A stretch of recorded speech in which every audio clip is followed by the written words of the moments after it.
ನಾಡಿನ ಜನಪ್ರಿಯ ಶಾಸಕರು, ಆತ್ಮೀಯರು, ಸಹೋದರ ಸಮಾನರಾದಂಥ ಜಿ ಟಿ ದೇವೇಗೌಡರವರ ಸುಪುತ್ರರಾದಂಥ ಹರೀಶ್ ಗೌಡ್ರವರ 38ನೆಯ ಈ ಹುಟ್ಟುಹಬ್ಬದ ಪ್ರಯುಕ್ತವಾಗಿ ಭಾಳ ವಿಶೇಷವಾಗಿ ಒಂದು ಅಭೂತಪೂರ್ವ ರೀತಿಯಲ್ಲಿ ಅವರು ಹುಟ್ಟುಹಬ್ಬನ ಅವರ ಅಭಿಮಾನಿಗಳೆಲ್ಲರೂ ಸೇರಿ ಇವತ್ತು ತೇಗದ ನಾಡಿನಲ್ಲಿ ಭಾಳ ವಿಜೃಂಭಣೆಯಿಂದ ಆಚರಿಸ್ತಾ ಇದ್ದಾರೆ.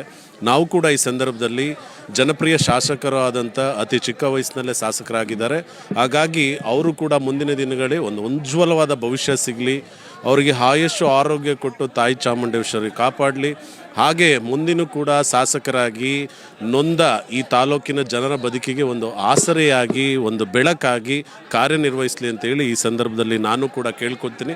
ಹಾಗೆ ತೇಗದನಾಡಿನಲ್ಲಿರ್ತಕ್ಕಂಥ ಅನ್ನದಾತರ ಸಮಸ್ಯೆಗಳಿಗೆ ಹೆಚ್ಚಿನ ಒತ್ತು ಕೊಟ್ಟು ರೈತರ ಪ್ರಗತಿಯತ್ತ, ರೈತರ ಉನ್ನತಿಯತ್ತ, ಹಾಗೆ ರೈತರಿಗೂ ಸಮಾಜದಲ್ಲಿ ಮುಂಚೂಣಿ ಸ್ಥಾನಕ್ಕೆ ತರ್ತಕ್ಕಂಥ ನಿಟ್ಟಿನಲ್ಲಿ ತಾವೇನು ಸಹಕಾರಿ ಕ್ಷೇತ್ರದಲ್ಲಿ ಒಂದು ಸಾಧನೆಯನ್ನು ಮಾಡಿದಿರಿ, ತಾವಾಗ್ಬೋದು, ಹಾಗೆ ನಿಮ್ಮ ತಂದೆಯವರು ಕೂಡ ಏನು ಸಹಕಾರಿ ಕ್ಷೇತ್ರದಲ್ಲಿ ಒಂದು ಸಾಧನೆ ಮಾಡಿದ್ದಾರೆ, ಅದೇ ರೀತಿ ರೈತರ ಕ್ಷೇತ್ರದಲ್ಲೂ ಕೂಡ ಸಹಕಾರಿ ಕ್ಷೇತ್ರದೊಂದಿಗೆ ರೈತರಲ್ಲೂ ಕೂಡ ಒಂದು ಉನ್ನತಿಯ ಮಾರ್ಗದತ್ತ ಕೊಂಡೊಯ್ಯಲಿ ಅಂತೇಳಿ ನಾನು ವಿಶೇಷವಾಗಿ ಈ ಸಂದರ್ಭದಲ್ಲಿ ನಾನು ಈ ಮಾಧ್ಯಮದ ಮುಖಾಂತರ ಕೇಳ್ಕೊಳ್ಳಿಕ್ಕೆ ಬಯಸ್ತೇನೆ.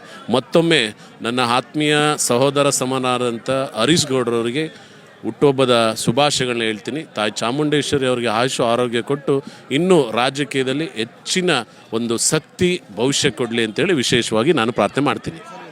ಆದರೆ ಒಳ್ಳೆಯದು ಅಂದ್ಕೊತೀನಿ. ಯಾಕೆಂದರೆ ಏನಿವತ್ತು ನಮ್ಮ ದಕ್ಷಿಣ ಭಾಗದಲ್ಲಿ ಅವರು ತಂದೆ ಕಾಲದಿಂದನೂ ಕೂಡ ನಾವು ನೋಡ್ಕೊಂಡು ಬಂದಿದ್ದೀವಿ. ಸಾಕಷ್ಟು ಸಮಾಜಪರ ಕೆಲಸ ಕಾರ್ಯಗಳನ್ನು ಮಾಡ್ಕೊಂಡು ಬಂದು, ಯಾಕೆಂದರೆ ಯಾವುದೇ ಹಿನ್ನೆಲೆ ಇಲ್ಲದೆ ಬಂದಿರತಕ್ಕಂಥದ್ದು ಅವ್ರ ತಂದೆಯವರು ಕೂಡ ಇವತ್ತು JDS ಅಲ್ಲಿ ಪ್ರಭಾವ ಸ್ಥಾನದಲ್ಲಿ, ಈಗ ದೇವೇಗೌಡರು ಕುಮಾರಸ್ವಾಮಿ ಅವ್ರು ಬಿಟ್ಟರೆ ಮುಂದಿನ ಮುಂಚೂಣಿ ಸ್ಥಾನದಲ್ಲಿ GT ದೇವೇಗೌಡರು ಬರ್ತಾರೆ. ಹಾಗಾಗಿ ಅವ್ರ ವರ್ಚಸ್ ಮಗನಿಗೂ ಇದೆ. ಭವಿಷ್ಯ ಅವ್ರಿಗೇನಾದರೂ ರಾಜ್ಯಾಧ್ಯಕ್ಷರ ಸ್ಥಾನ ಸಿಕ್ಕಿದ್ದೇ ಆದರೆ ಖಂಡಿತ ಎಲ್ಲ ಸಮುದಾಯರನ್ನು ಪ್ರೀತಿಯಿಂದ ಕೊಂಡೊಯ್ಯುವಂಥ ಒಂದು ವರ್ಚಸ್ ಇದೆ ಅಂತೇಳಿ ನಾನು ಕೂಡ ಅವರು ರಾಜ್ಯಾಧ್ಯಕ್ಷರಾಗಲಿ ಅಂತೇಳಿ ತುಂಬ ಹೃದಯದಿಂದ ನಾನು ಕೂಡ ಬಯಸ್ತೇನೆ ಸರ್. ಒಳ್ಳೆಯದಾಗಲಿ ಸರ್. Thank you.